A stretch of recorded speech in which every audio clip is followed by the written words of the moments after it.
Alrighty. It is June 16th, 2025. I am Michael Winkler, and this is the Mike Wink Show. So we've been on a bit of a hiatus since the last time, a little bit over a month. Big part of that, in fact, pretty much all of it, was because I dislocated my jaw.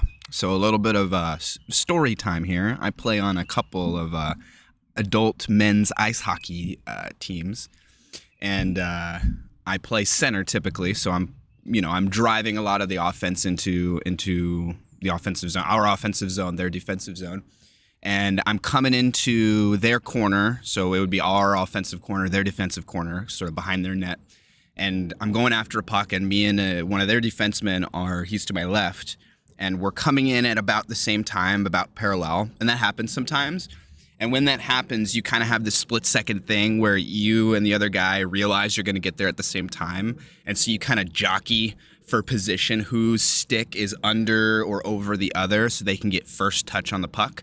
Because depending on the configuration of exactly where the puck is and exactly where you two are in relation to each other, having your stick above or below the other stick is basically the difference maker between whether you're going to get first touch on the puck and win the stick battle. And so we're coming in, and I make the move on him. I think I'm just maybe faster than this. This is an older guy. He looked like he was in his 50s or something, so maybe he's just a little slower. But I made the move on him. I was over his stick, went under his stick, and so I'm ready. I'm in position. I beat him in this little meta game that you play when you're coming into the corner playing ice hockey. I beat him. I got my stick under him, and I'm ready. But I guess he didn't notice that my stick had gone under his, and he thought maybe my stick was still over his, or he was just too slow to react. Maybe I just did it too quick. And he tries to lift my stick up as if my stick's over his stick. It's like if this is his stick and this is mine, he tries to lift my stick to get access to the puck. Well, my stick was already moved under. My stick is no longer here. So when he tries to lift my stick, there's nothing there to stop it. And he just lifts his stick right into just right into my chin. And it felt fine. I mean, I'm wearing a helmet, and it only made contact with the cage of the helmet. So, like, it's not like it hit my neck. It didn't actually hit, the stick didn't physically touch my chin. It hit the helmet that was on my chin. So I thought I was fine. I got bumped. It happens in hockey. You wear a helmet for a reason. You get bumped in the head sometimes from sticks, pucks, whatever. But I shake it off, take a stride towards the puck, and realize I can't close my mouth. I can't close my mouth. And I'm like, I try to close it, try to really clench it. Like, oh, maybe it's like, sort of like your thumb can sometimes get like, at least for me, sometimes my thumb gets kind of stuck, locked open. And if I force it to close, it'll do the job. So I thought maybe that would work. And so I had to close it, and it hurt really bad. And I was like, oh shit, I can't. I mean, you can't play hockey. You can't play ice hockey if you can't close your freaking mouth, right? The chin guard of my helmet is trying to force my mouth closed, and I'm hanging permanently open, and it hurts like a bitch. And I'm just imagining, like, bro, if I get hit in the chin again, I could actually seriously hurt my jaw. And so I just had to get off the ice. And we actually have a doctor on our team. He's not like a jaw doctor or an ER person. I think he's some sort of specialist. He's not dermatology, but some random specialty. So he told me, he's like, I'm not an ER doctor. I don't know. I don't know what I'm feeling for. Like, he kind of felt around my chin a little bit, and he was like, I mean, see, it feels fine to me. He's like, but honestly, I don't think I'd be able to tell. He's like, if it was dislocated or something, he's like, I don't have the skills. That's an ER doctor thing. I'm a foot specialist or whatever. It was just one side. So what was really weird about it at the time is I could tell it was one side. It was just my left side, but the right side felt totally fine. It felt like just the left side dislocated, but I still had, like, it's not like I was full lockjaw. Like, if you've ever seen videos of people who have gotten full lockout jaw dislocation, they're like full jaw lockout and they can't close their mouth at all. I was kind of halfway because I had a subluxation dislocation. So it dislocated, but it popped itself right back in. So I was able to kind of be halfway closed. I wasn't like full, as wide as my mouth can go, lock open like you see with a lot of full non-subluxation dislocations. But mine just dislocated on this side and popped itself back in immediately. So I did kind of tear some stuff up here, and apparently up here swells real easily, and mobility loss happens really, really easily. Kind of up by my ear, the very tippy top of your jaw, up by your ear. It was so weird, though, having that injury and then having up here, like you get hit in the jaw, and then up here by your ear hurts and feels really weird and wrong. It was really concerning. I was really worried I seriously messed up my jaw in some kind of way. So I sat there on the bench for like 10 more minutes after the doctor looked at it, hoping that maybe somehow it would just fix itself or it'd get better. And it got maybe 10% better as I was sitting on the bench, but I still couldn't close my mouth. And I'm like, I can't. I mean, I have to go to the doctor. I mean, what am I going to do? You know, most other injuries, I hurt my arm and I'm like, oh, it's like borderline if it's maybe fractured or something. I would typically go home and like sleep at night and see how it felt in the morning. Because a lot of the times you get those injuries where it's like it feels worse than it actually is in the moment. And then if you just gave it a day rest, it'd be fine. But if I can't close my mouth, I feel like there's nothing else I could really do besides go to the ER.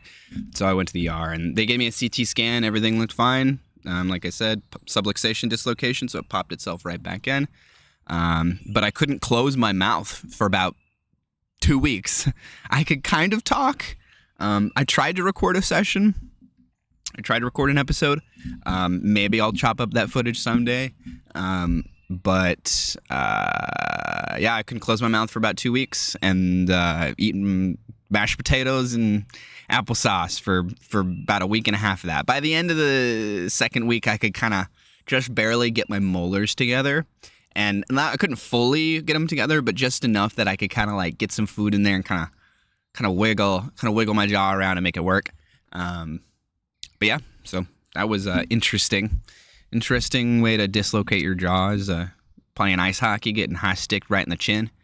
Not wouldn't recommend. 2 out of 10. Would not recommend. Israel's unprecedented attacks on Iran had at their core an elusive and high-risk goal: eradicating the country's controversial nuclear program. Israel targeted 3 key Iranian nuclear facilities and a number of top scientists involved in nuclear research and development. Satellite imagery and expert analysis hinting that the strikes had a significant impact in at least 2 of the locations. But much remains unclear, not least because Iran's most sensitive nuclear infrastructure is buried deep underground, and each side gave predictably contrasting assessments. An Israeli military official said at a briefing Saturday that strikes on Iran's nuclear sites in Natanz and Esfahan were able to damage the sites significantly, while Iran claimed that damage to the facilities was limited. That's not surprising. Pretty much every time you have any sort of conflict anywhere, you're going to have conflict. You know, there's the PR battle and the actual battle that's going on, and neither wants to lose either battle. So neither is going to be truthful in this circumstance. I would believe Israel a bit more in this circumstance just because of their military capabilities and their position sort of in the Western world. That's not surprising. The whole nuclear supply chain has been disrupted. Ali Vaiz, the Iran project director at the International Crisis Group, told CNN on Sunday. Vaiz stressed the significance of each targeted nuclear site, which are all involved in the complex sequence of steps required to create a nuclear weapon. This chain is now broken, but it could be put back together in a matter of months because Iran has both the know-how and the material that is required for it. He cautioned this is not a blah, blah, blah, blah. He cautioned this is not a program that will go away simply with aerial strikes. That makes sense. I mean, if Iran has the capability to build up these facilities in this supply chain, then just smacking them around a bit is not going to completely kneecap its ability to do this. It's just, gonna temporarily inhibit its ability to create nuclear weapons, which is probably a good thing, right? I mean, Iran is an insane theocratic, religious, extremist, Sharia law, horrible government. And so, I mean, the idea of them having nukes is very, very not good. And so in a pure vacuum sense, preventing Iran from being able to build up nuclear weapons or is a good thing. Yeah. My understanding is Israel did strikes all over Iran on June 13th. Natanz initial assessments indicate that Israel's strikes on Iran's Natanz nuclear facility were extremely effective, going far beyond superficial damage to exterior structures and knocking out the electricity on the lower levels where the centrifuges used to enrich uranium are stored, 2 U.S. officials told CNN. This was a full-spectrum blitz, said another source familiar with the assessments. I just have such a hard time imagining Iranian nuclear physicists. Like, for me, the idea of being to that level of scientific like knowledge, like if you are so smart and so advanced in science and so educated that you can create nuclear weapons and help develop Iran's nuclear weapon capabilities, I would think most of the people that reach that point shake off the chains, the burdens of the religious extremism that they may have been like brought up in. So, like, I know it's not impossible for somebody to be really religious and a scientist or whatever, but there seems to be a very strong correlation or causation, I would argue, with the more science, the more education that you consume, and your willingness to believe in God and go along with religious extremism. And if Iran is inherently a theocracy, inherently a religious extremist government, I would assume that these nuclear physicists that are working there helping them develop their project had to have gotten education elsewhere in the world, right? They must have a more worldly view. They're not like some like goat herder who just, all they've ever seen is the 20 square kilometers in either direction from where they were born, and they've been there for the 50 years, and all they do is herd goats, and they don't know, and they have no world.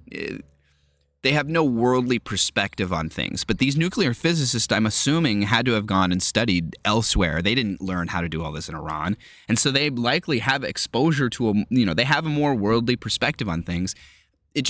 I have a hard time personally imagining like getting to that level of education and then just being like, yeah, I'm just going to go right back to Iran, these religious extremist nut jobs, and help them develop their nuclear program. I just can't imagine doing that. And like, I know there's aspects of like, oh, it's your homeland and blah, blah, blah, and you wouldn't understand and all those sorts of things. But like, the strikes destroyed the above ground part of Natanz pilot fuel enrichment plant, a sprawling site that has been operating since 2003 and where Iran had been enriching uranium up to 60% purity. According to the International Atomic Energy Agency, weapons-grade uranium is enriched to 90%. Electrical infrastructure in Natanz, including the main power supply building, plus emergency and backup generators, was also destroyed. Electricity was knocked out on the lower levels where the centrifuges used to enrich uranium are stored. Wiping out the power to those parts of the facility is the most effective way to impact underground equipment and machinery. The loss of power to the underground cascade hall may have damaged the centrifuges there. Centrifuges are machines that can enrich uranium by spinning the gas at high speeds. These are machines that spin at the speed of light. If they are suddenly turned off, some of them might explode or suffer unrecoverable damage, Valles told CNN. There is no wider radiological impact.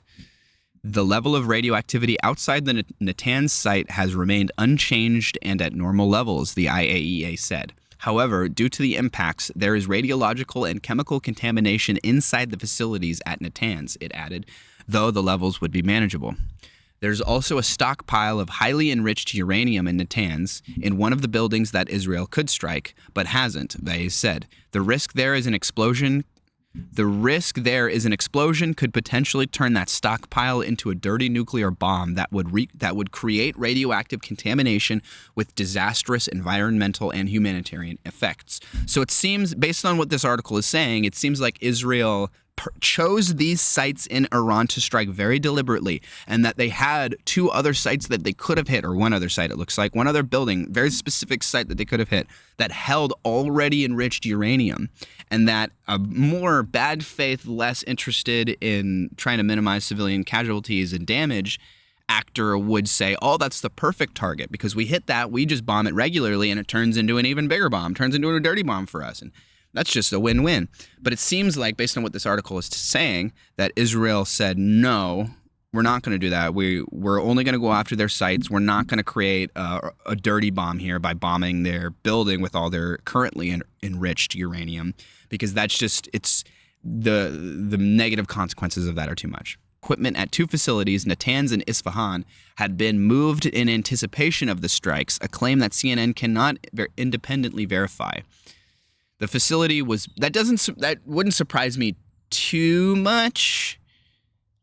It wouldn't surprise me too much if they caught wind that this was going to happen in some way, shape, or form, and were like, guys, let's get the actual expensive, important equipment out of here, all right? The facility was built with support from China and opened in 1984, the NTI says. According to the nonprofit, 3,000 scientists are employed at Isfahan, and the site is suspected of being the center of Iran's nuclear program. It operates 3 small Chinese-supplied research reactors, as well as a conversion facility, a fuel production plant, a zirconium cladding plant, and other facilities and laboratories, the NTI says. At a Saturday briefing, an IDF official said Israel had concrete intelligence that Iran was moving forward to a nuclear bomb at the Isfahan facility. Despite advancing its uranium enrichment significantly, Iran had repeatedly said that its nuclear program is for peaceful purposes and denied that it was developing an atomic bomb. Yeah, I would have no reason to trust Iran about anything ever at all. So I have no faith when they say that that's actually the case. Now, I will say that for the Iran nuclear deal that we used to have in place with them, it did seem like, based on everything that we could measure and everything we could see, it did seem like they were following the rules. And to the extent that that program allowed them to do the peaceful uranium enrichment, nuclear program stuff that they were talking about, that program was a good thing. But now that that program, like, we have pulled out of that agreement years ago and that program no longer is a thing, I have no trust in Iran in what they're saying. I would trust a third-party international agency to come in and check them like we did with the Iran nuclear deal. I do not trust Iran to check themselves and properly, correctly, honestly report what they're doing with uranium enrichment and their nuclear program and whatnot. No trust. Nobody should trust Iran to do that. Our fuel enrichment plant is a far more difficult site to target. The plant is buried deep in the mountains near Qom in northern Iran and houses advanced centrifuges used to enrich uranium up to high grades of purity. Iranian air defenses shot down an Israeli drone in the vicinity of the plant. The expectation has always been that Israel would not be able to reach Fordow because it would need the kind of bunker buster, massive ordnance bombs that only the United States has, Vaez said. Satellite imagery appears to support that assessment. Little damage appears visible in the image below. That makes sense. I mean, if it's way up in the mountains, it's going to be pretty hard to get like a real strike on them. So like, I understand if they're not able to get a real thing done on them. The Iranians are not complete idiots, right? I would imagine that if they're saying the Fordow plant, we don't expect them to be able to do anything to it because it's way up in the mountains and they don't have the bunker busters necessary and yada, yada, yada. And that and they shot down an Israeli drone in the area, tells me that that's where you would want to put all the actual important, expensive, equipment that you don't want Israel to be able to bomb. You'd put it in Fordow, and it seems like they're also putting their air defense systems there as well if they're able to shoot down an Israeli drone over there. That's probably where they're keeping all the bad shit is in Fordow. That makes sense if it's the hardest one for them to actually be able to attack. In 2023, the Vienna-based International Atomic Energy Agency confirmed that uranium particles enriched to 83.7% purity, which is close to the 90% enrichment levels needed to make a nuclear bomb, had been found in Fordow. In 2023 they found that in Fordow. Okay, so then if they're at 83.7% purity in 2023 and like confirmed, which this is, then it's totally reasonable to assume anybody who would argue that Iran doesn't have a nuke or doesn't have the ability to make a nuke or whatever is not a serious actor if this is the case. I mean, of course they have the ability, and I think from a safety perspective, from a security perspective, especially from a conflict perspective, if you're in Israel's shoes, you have to just assume, yeah, they have it. Like it would be best to assume that they have it and then play as if they do, rather than hope that they don't have it and then play as if they don't. If Fordow remains operational, Israel's attacks may barely slow Iran's path to the bomb, James M. Acton, co-director of the nuclear policy program at the Carnegie Endowment for International Peace, wrote on Friday. Acton said Israel might be able to collapse the entrance to the facility, but noted that destroying much more of the Fordow site would be a difficult task for Israel. Other targets. The Arak nuclear facility in central Iran appeared to ride out the first wave of Israeli strikes unscathed. That site houses a heavy water nuclear reactor, which has concerned the West because heavy water or deuterium oxide can be used to produce plutonium, a second pathway to a potential nuclear bomb. Attacking nuclear infrastructure was Israel's main objective, but its strikes also targeted a number of other sites associated with Iran's military and its secretive Islamic Revolutionary Guard Corps. A missile facility in Kermanshah, western Iran, took on heavy damage. The chief of the IRGC, Major General Hossein Salami, was one of the key military figures killed in Israel's strikes on Friday. This happened on the 13th, so Israel comes in and is like, hey guys, your military sites, we learned in 2023.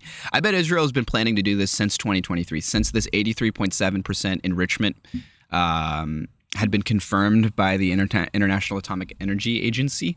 That's probably about the time when I would have expected Israel to start going, all right guys, we have to start making a plan for the next couple of years to wipe out their nuclear program. I mean, and it makes sense, right? I mean, Iran has been shit-talking Israel and talking about wiping them off the face of the earth for years and years and years. And so, I mean, if somebody's talking like that to you and they keep funding the proxy, like they fund the Houthis to the north of Israel, I'm sure they have some way that they end up funding Hamas and other resistance groups, right?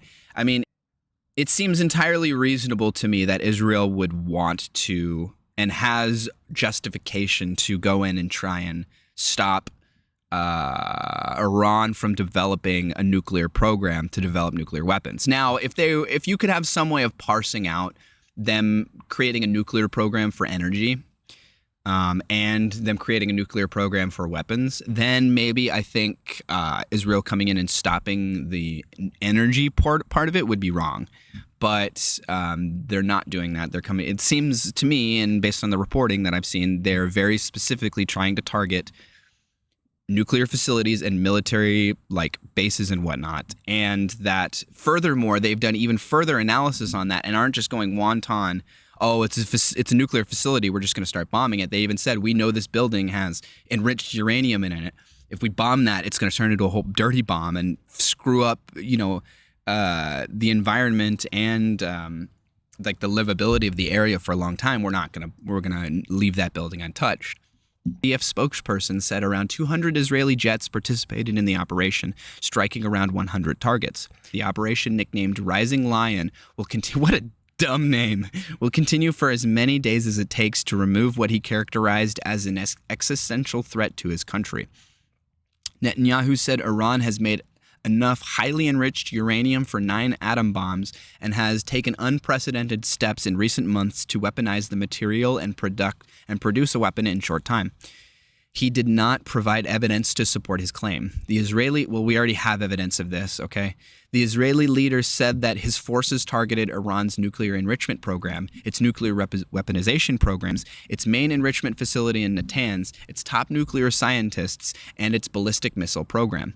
Defrin, the IDF spokesperson, said that the country had no choice but to attack Iran.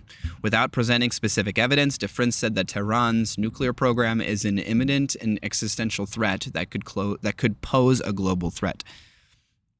Okay, yeah, so this basically sums up everything, my understanding of it all, up until that point. So this is an opinion piece by Al Jazeera. Let's see what they have to say about this. Interested to see what kind of perspective they have to bring here. As the Israeli-Iranian confrontation enters its third day. Casualties on both sides are mounting. At least 80 people have been killed in Iran and at least 10 in Israel. A number of justifications have been broadcast to the Israeli public, but none explains the true reasons why the Israeli government decided to carry out the unilateral, unprovoked assault. Well, okay. To call it unprovoked assault is very ahistorical, right? This is a long-standing conflict for decades between these two, and arguably between Israel and the greater Arab community in the Middle East in large, but very specifically with Iran as well. They've been in conflict for decades. And so to say this is unprovoked is ridiculous. I would imagine that what I just went over was the justification that they had because it's been proven that Iran is enriching uranium to a high percentage, which shows that they're trying to make it into a weapon. So to me, that seems like pretty decent justification, right? Your enemy who has been funding a proxy war to the north, who has been literally, I mean, didn't Iran just do a ballistic missile attack on Israel just like a month ago?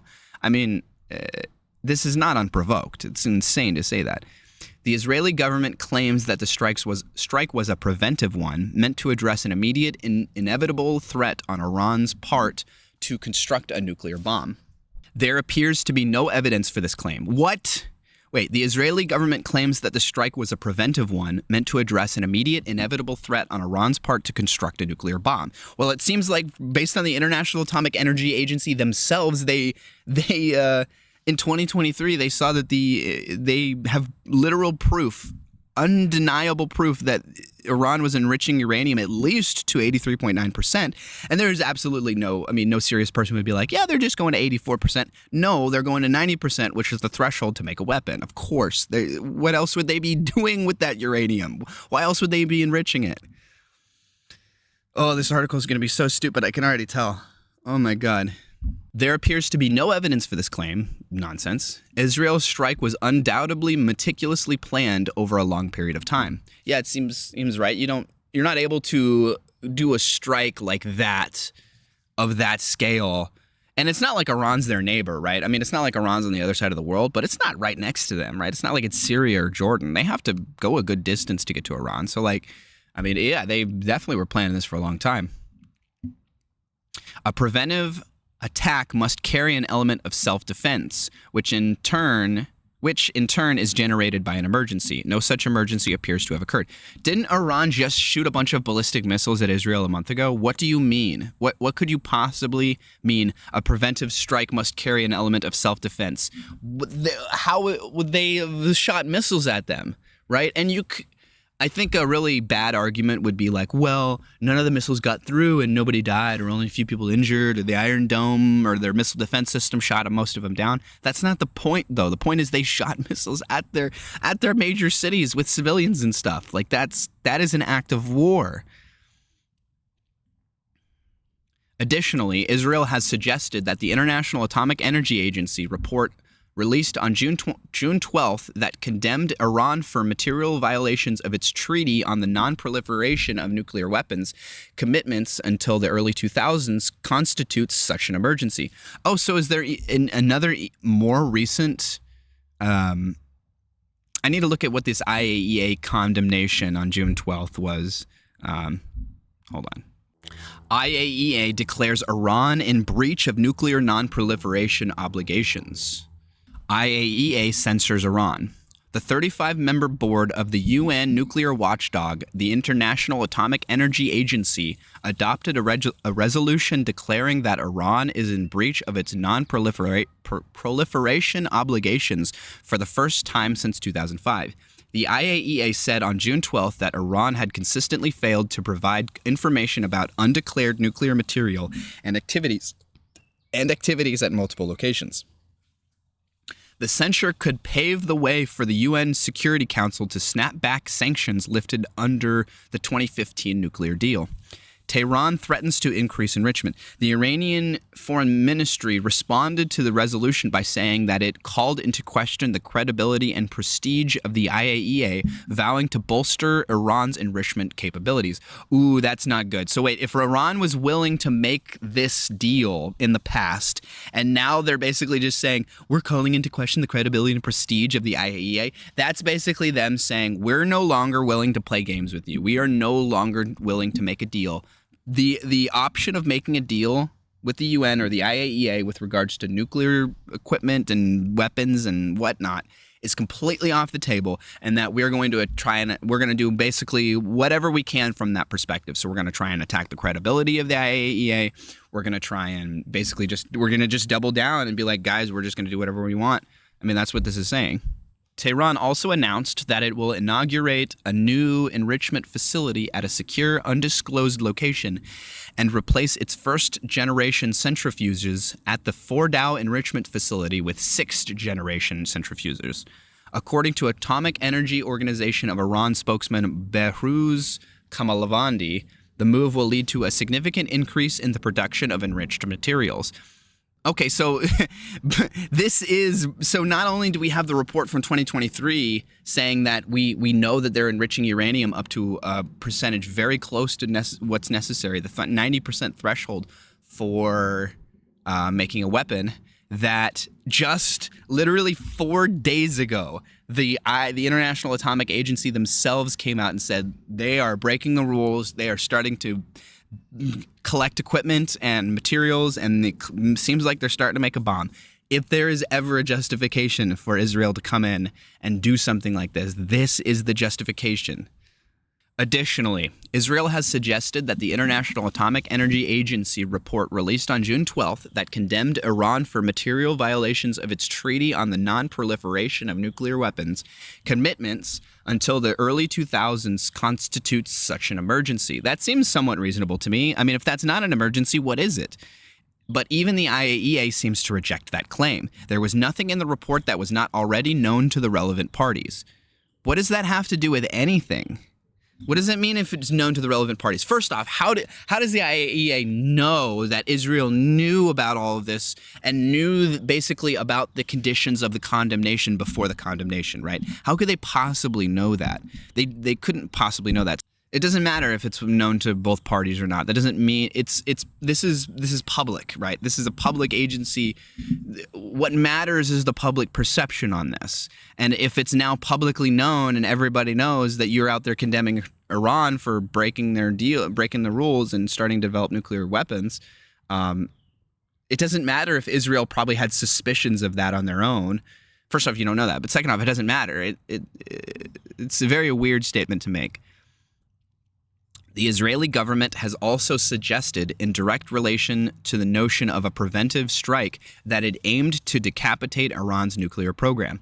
It is generally agreed by scholars and policymakers that Israel lacks the ability to destroy the program, especially if it attempts to carry out such a strike on its own. Yes, my understanding is that they don't have the types of bombs necessary, that much of these Iranian nuclear facilities are deep underground, and that to properly damage and destroy them, you would have to have really deep penetrating bunker buster type bombs or whatever they call them.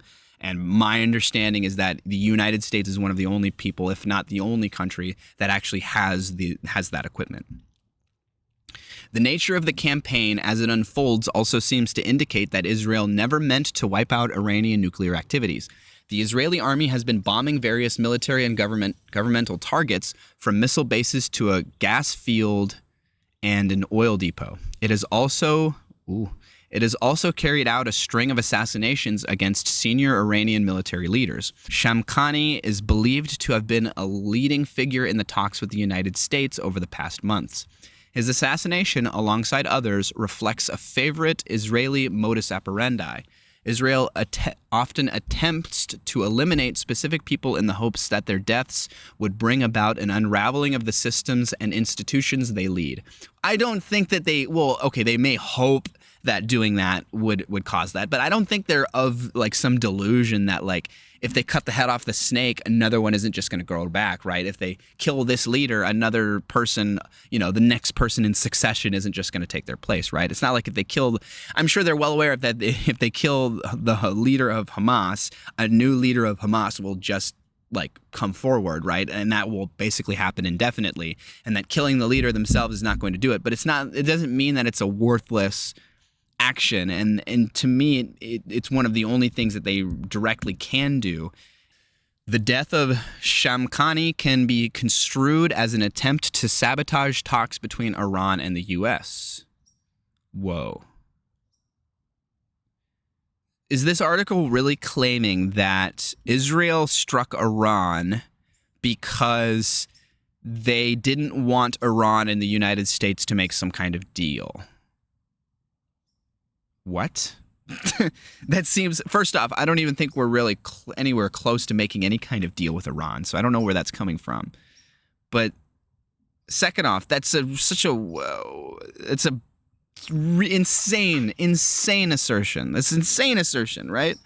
That is completely devoid from reality. If you're actually going to assert that that is the reason why Israel is doing this military operation is because they're mad at the United States and Iran for trying to, it's so stupid. I don't even want to give it any more thought or effort or energy than I already have. In any case, assassinations also seem to indicate the existence of a thorough plan to demonstrate Israel's might at all levels of Iranian officials' life and practices. This is not a decapitation of the Iranian nuclear program. If you want to make the argument that this isn't specifically trying to target and decapitate the Iranian nuclear program, and that is one of the goals, but it's just more broadly an attempt to attack the Iranian government, that makes sense to me, sure, yeah. A third suggestion is that Israel has its heart set on jumpstarting regime change in Tehran. Prime Minister Benjamin Netanyahu said this overtly when he called on the proud people of Iran to stand up for their freedom from an evil and repressive regime. Okay, so this is where I have really mixed opinions on this, all right?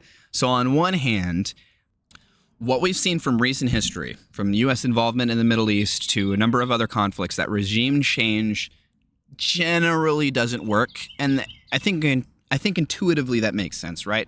If you have these foreign, say you're just a simple farmer, I'm a simple farmer, I'm an Iranian simple farmer, and then you have these people come in from a foreign land, come in and overthrow your government and try and instill a puppet government in place, I understand why that doesn't work. There seems to be very little evidence that works, and a lot of evidence that doesn't work, okay? So regime change is typically not like the most effective way to go about creating large-scale, fast change in a country. Now, putting that aside for a second, Iran is a disgusting theocracy, right? They have Sharia law. They are a backwards theocratic society, right? I mean, I would argue that Islam inherently has not gone through as much reform as many of the Western religions have. Where Islam is right now is where Christianity and Catholicism was 500 years ago, right? We have not seen anywhere near as much reform in Islam. And I think for that reason, there seems to be I don't think modern extremist Islam fits with our modern interpretation of philosophy, of humanitarian goals, of humanism. It just does not fit. And so look, the Israeli government is not perfect, okay? Especially the current Israeli government, they're not good. Netanyahu, as far as I understand, is a bad leader. He's done a bad job, and that there are probably far better, more qualified people to be in his place, and that would do a better job, okay? But Israel is a Western democracy. I think a good way to think about it is Iran is actually a bad guy. Iran is actually a bad guy. If you think about it like MMA or like a wrestling thing, right? Iran is the bad guy. Israel is at heart the good guy, but they're going through their bad boy arc. So at heart, they're really a good guy, and they've been a good guy for many, many seasons, many, many years or whatever in the MMA and in the WNBA or whatever. But that that they're going, with Netanyahu and the current government and how they're handling Gaza or whatever. They're going through their bad boy arc. But like to even try and make some sort of false equivalence between the morality of the Iranian government and Israel and the Israeli government, or just Iran and Israel in general, is insane, right? Iran is the anti-religion part of me wants to say, any theocracy is bad, especially modern extremist Islam theocracies that encourage jihadism and these things that just like don't comport with modern world. It just doesn't work. I have very mixed feelings about Israel going in and trying to do regime change in Iran.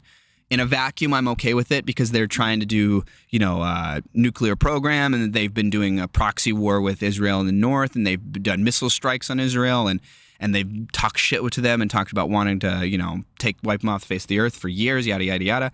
I think in that sense, Israel has the casus belli. They have the justification to do this sort of thing. So basically, regime change in a vacuum doesn't work. In a vacuum, I'm okay with Israel trying to fight back against Iran and do a regime change or whatever. I'm okay with that. But I don't know if this will create what I would imagine would happen was Israel would come in, do regime change, and then who's going to fill the vacuum, right? You create a power vacuum in Iran. There's absolutely no guarantee that a more savory government would take its place. In fact, I think there's every reason to believe that if you create a power vacuum by doing regime change in Iran, that something much worse than the current Iranian government will take its place.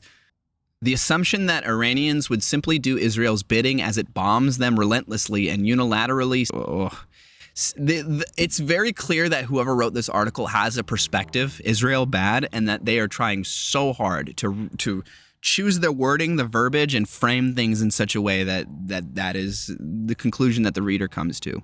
While many Iranians undoubtedly oppose the Islamic Republic, Iranians of all political persuasions are consistently patriotic, committed to supporting. What is that supposed to mean? I would imagine people of any place are consistently patriotic. What the heck does that supposed to mean?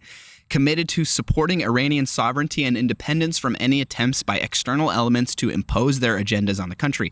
So for that, I think that sentiment holds everywhere. And for that is the reason why regime change itself, in a vacuum, the concept of regime change just doesn't seem to work very well. There would be too much opposition internally for that sort of thing to work. So are numerous opponents of the Islamic Republic now rallying behind the flag in support of Iran's violated sovereignty. Violated sovereignty? What about Israel's violated sovereignty when Iran sent that barrage of ballistic missiles like a month ago, or just a couple days ago? Like, what do you mean? Wait. It seems like whoever wrote this article has a tremendous double standard for which they're holding Iran and Israel to, right? They seem to think that this is I think whoever wrote this article has spent way too much time covering Israel, Gaza, and has this Marvel movie interpretation of the situation where it's like Israel's the bad guy and by default Iran must be the good guy. When in reality, it is always ugly shades of gray, okay? And it is the fact that Israel, it may not be the good guy, but Iran certainly are not the good guys. And I would very much argue that they are very much more the bad guys in this situation than Israel. Israel and its military have continuously carried out massacres, denied them, and have been found to be lying. Okay, so why is this article only going to mention some bad things that Israel has done to maybe provoke the Iranians or the Arab community at large, but not talk about what the Arab community at large or Iran has done to provoke the Israelis, right? It takes two to tango, and this article is very clearly has the camera fixed on just one person doing the dance, not both. There is no doubt that Netanyahu planned the strike on Iran for years, waiting for just the right time. That seems pretty justified to me, considering the IAEA report that came out in 2023 proving that they're trying to enrich uranium to make a weapon. That seems reasonable to me. Israel can still do whatever it wants. This is Israel's current definition of security, the most hallowed principle at its core. It is It is the seemingly apolitical genesis of Israeliness, the site devoted wholly to Jewish supremacy, which is the only real way to ensure the integrity of Jewish lives. Security means that Israel can kill whoever it wants for as long as it wants and wherever and whenever it wants without paying any sort of price for its actions. Okay, pause. There is Israel, I'm sure, just like any government has, I'm sure has cynically used this justification for bad purposes, right? We have known that Netanyahu and parts of his administration and parts of the American government and wealthy benefactors and whatnot have wanted that land of Gaza for a long time. They want the beachfront property. There are real nefarious actors and forces here that are using the cover, the veil of security cynically. That is 100% correct. However, to say that the concept of security is not a real concern within Israel, which is kind of what this is implying, is insanity, okay? I think it's a little bit of it is a very victimhood mentality thing for when Israelis or people talk about Israel say something like they're surrounded by governments and people that want to kill them. But like that is sort of the case, right? The Arab world hates not only Israel, but like Jewish people in general. Many of them do, not all of them, but many of them do. I mean, and they don't think Israel has any right to exist. And Israel has undergone a number of terrorist attacks over the decades. They have undergone numerous direct attacks from Iran. They've undergone numerous indirect attacks from proxies in the north and Lebanon, from Hezbollah in the south, Hamas and Gaza. So like to say that the Israeli security concern is not a real thing is just, or to imply that is just like so inconsiderate, right? I mean, these are real people there who have real concerns, right? I mean, if you know that the city you live in has gotten bombed, has gotten hit by missiles, it's very reasonable for you to be scared about getting hit by a missile. So yes, the Israelis and parts of the Israeli government and parts of the American government and nefarious forces and whatnot have used the guise, the veil of security within the context of Israeli politics cynically. That absolutely happens. But to say the whole concept, the whole concern of security within Israel as ridiculous or as unfounded is just ridiculous. Like the long lines stretching from every open store, hardware to food, demonstrate that Israelis have entered blank survival mode. A docile citizenry may be good for Netanyahu, but it portends ill for any attempt to build and defend a robust Israeli society. Man, I feel like this same exact writer would call racism or xenophobia or something if you tried to like assert the Iranian population was docile because they aren't willing to overthrow their government or some weird argument, some weird generalization about the entire citizenry, right? I just this article oozes of double standard, of anti-intellectual brain rot, Israel bad, therefore everything else against Israel must be good sort of thinking. This is just dumb. Bad article. I had a feeling this article was going to be bad when it's titled "The Real Reason Israel Attacked Iran," because like the reason Israel attacked Iran should be fairly obvious, right? There's the nuclear aspect and there's also the Netanyahu trying to cling on to power aspect. Those seem to be the two main reasons why they would do this sort of thing, and that any other assertion basically this article asserting a bunch of weird nonsense like Israel did it to try and stop because they're mad about peace talks between the United States and Iran is just insane. Okay, so it appears that Israel did the strikes on the nuclear and military facilities in Iran on June 13th. It seems like the very next day, on June 14th, is when Iran did the ballistic missile attack on Israel that we just saw yesterday, the day before. A number of missiles seem to have hit Tel Aviv and Haifa and other areas of Israel. Israel and Iran launched strikes against each other for a third day on Sunday, with both countries vowing to continue responding to attacks. In overnight strikes on Saturday, 10 people, including 2 children, were killed and more than 100 injured in Israel, authorities said. Israel said its strikes had hit dozens of targets in Tehran. Iranian media, quoting the health ministry, said 224 Iranians had been killed and 1,200 injured as of Sunday evening. Iran's state TV said the country attacked Tel Aviv, Haifa, and other cities with tens of Iranian missiles and drones. Israeli police confirmed a weapon hit one of the settlements in the northern coastal port of Haifa, where footage showed thick columns of smoke rising into the night sky. The evening attack came after overnight strikes into Sunday morning, which hit homes in northern and central Israel. A 10-story block of flats in Bat Yam was struck in the early hours, killing 6 people. Meanwhile, in Iran, Tehran's oil ministry said that the Saharan oil depot in the capital was hit by Israeli strikes overnight. Israel's military said fighter jets struck more than 80 targets in Tehran overnight, including the Iranian Ministry of Defense and additional targets where the Iranian regime hid the nuclear archive. The Israel Defense Forces issued a warning on social media to the Iranian people, telling them to stay away from all weapons and manufacturing facilities. Writing in Farsi, IDF spokesman Avichai Adre said, "For your own safety, we ask you to evacuate those facilities immediately and not to return until further notice." One resident in Tehran told BBC Persian, "Everyone is trying to escape Tehran one way or another." Another said Tehran isn't safe. "Clearly, we got no alarms or warnings from officials about Israeli attacks. We just hear the blasts and hope our place isn't hit." Netanyahu told Fox News on Sunday that he thinks Israel has set Iran back quite a bit in its nuclear capacity. "I think they were completely surprised," he said. Both countries have promised further retaliation. If Supreme Leader Ayatollah Ali Khamenei continues to fire missiles at the Israeli home front, Tehran will burn, Israeli Defense Minister Israel Katz said. Iranian Foreign Minister Abbas Araghchi said his country had the right to defend itself from aggression and that Israel must stop its attacks.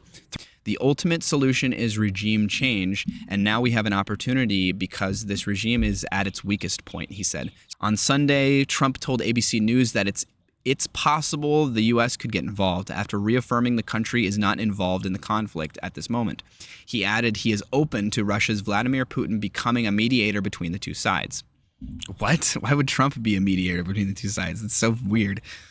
Borders closing and airspaces shut as the Israel-Iran conflict rages. Pakistan has closed all its border crossings with Iran for an indefinite period as travel continues to be heavily disrupted by the intensifying conflict between Israel and Iran, and airspace in the region has also been impacted with missiles flying through neighboring countries in both directions. Crossing into Iran has been suspended until further notice, an official at one of the crossings in Pakistan's Changi district said on Monday. Iranian airspace has been closed as it counters Israel's attacks.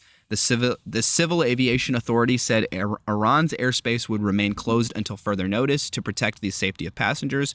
Israel's Ben Gurion International Airport remained closed until further notice. Amman said the Jordanian military had intercepted some ballistic missiles that had entered Jordanian airspace. Several airlines have announced flight suspensions. Okay, that makes sense to me. I mean, anytime you have any serious conflict or anything happen in Israel or the Middle East or whatever, all flights and whatnot get heavily disrupted. But not only disrupted, they go up in price significantly because the insurance premiums for these airlines to continue doing business, even when the conflict has slowed down, goes up much more. So this significantly increases the cost of traveling to and from Israel, to and from Iran, or to and from anywhere in the region, really. This is not very surprising at all. I'm going to be completely honest with you. It seems like if I try and put myself in the shoes of Iran, it seems like a really, really poor strategic move to do this strike on Israel, right? Because it gives Israel full casus belli to actually come in and do full-on regime change, right? Overall, I think this was, if I try and put myself in the shoes of Iran, this was a really stupid, boneheaded move to try and do this large-scale strike on Israel like this, right? You got away with doing a strike like this a month ago, right? You basically got away with it. I mean, the Arab world has been winning the PR battle against Israel in the Middle East for a couple of years now, ever since October 7th, and ever since Israel has basically lost the PR battle in Gaza, and people have just decided unilaterally that they've been going too far and they're the bad guy there, that the Arab world has been winning the PR battle for the most part. And so for Iran to just come in, and it's not out of nowhere, but for Iran to, like, I understand, okay, from Iran's perspective, they're like, they attacked our nuclear facilities, they attacked our military facilities, we have to respond in some kind of way, okay, I get that. But, like, in the way that they have responded, they have given Israel full justification to go in and do full-on regime change, right? You can't shoot ballistic missiles at a major city like Tel Aviv and then just be like, not expect them to come in and go full-on war against you, right? To the extent that they were just sort of shit-flinging against each other and that this wasn't a serious conflict, but they were just sort of chest-puffing and both, neither really wants full-out war, but they're going to try and sort of make it seem like they're the tougher guys, so they're going to keep poking each other. To the extent that that was the dynamic, Iran made a really, really boneheaded move and poked way, way too hard. And now Israel has full justification to go in and overthrow the government. I mean, straight up, like, if somebody shoots ballistic missiles at your major city, what else? And directly funds the proxy in the north that you've been fighting, the Houthis. How can you possibly not come in and double down on what you just did on the nuclear strike, on the strikes in the nuclear facilities? And so this seems like just like such a from Iran's perspective, this seems like a really, really bad decision. And so here is the most recent thing I've heard about all of this is that Israel has successfully gained air superiority over Tehran or the larger part of Iran, or basically it might as well be all of Iran. I mean, if they have air superiority over the capital, Tehran, they might as well have it over the entire country. I can't imagine that there's some enclave, some holdout place aside from Tehran that it would matter if they had air superiority over or not. But this shows that the conflict is over. I mean, it's already over. There's absolutely no significant way that Iran could resist Israel's force without air superiority, without being able to contest them in the air. If Israel can just fly its jets and and its bomber planes over Tehran, over Iran indiscriminately, its drones and whatnot, and therefore also being able to send missiles and rockets and stuff, there's just absolutely nothing that Iran can do at this point. They can have the most fervent, religious, ready to martyr themselves population. They could have 1 million people all ready to pick up an AK and go martyr themselves for the cause of the Iranian military or the Iranian government. It wouldn't matter because they have air superiority. Your little AK-47 ain't going to do shit if a drone is dropping a bomb on you. And so it's just GG. And so this is why I think this was a really stupid move by Iran, is if, like, they have to understand that, like, yeah, they're bigger, but, like, I'm sure they're not complete idiots. They understand that Israel is the more powerful military and that in an actual large-scale conflict, especially with U.S. backing, there is zero chance that Iran would ever come out the victor. And so by doing this, like, this was them doing this missile attack on Tel Aviv seems like and Haifa and the rest of Israel seems almost suicidal.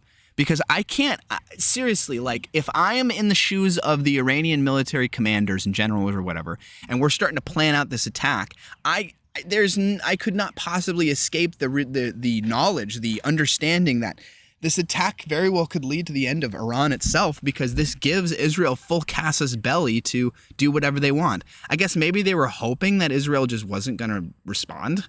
How could they possibly expect that, though? It'd be bananas. Israel is claiming aerial superiority over Iran's capital of Tehran on the fourth day of fighting. At least 5 people were killed in Iranian missile attacks Monday in Israel, according to the Associated Press, as Israel declared it controls the skies over Tehran and said its forces face no major threats while flying over the city.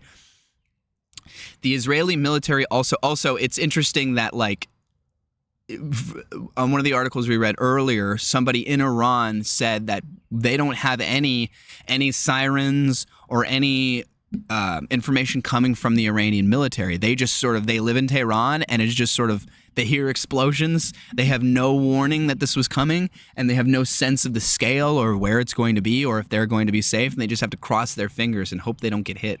The Israeli military also said its aircraft control an area above western Iran following days of strikes on Iranian air defenses and missile systems. Now we can say that we have achieved full air supremacy in the Tehran airspace, said Brigadier General Efi Defrin, an Israeli military spokesperson.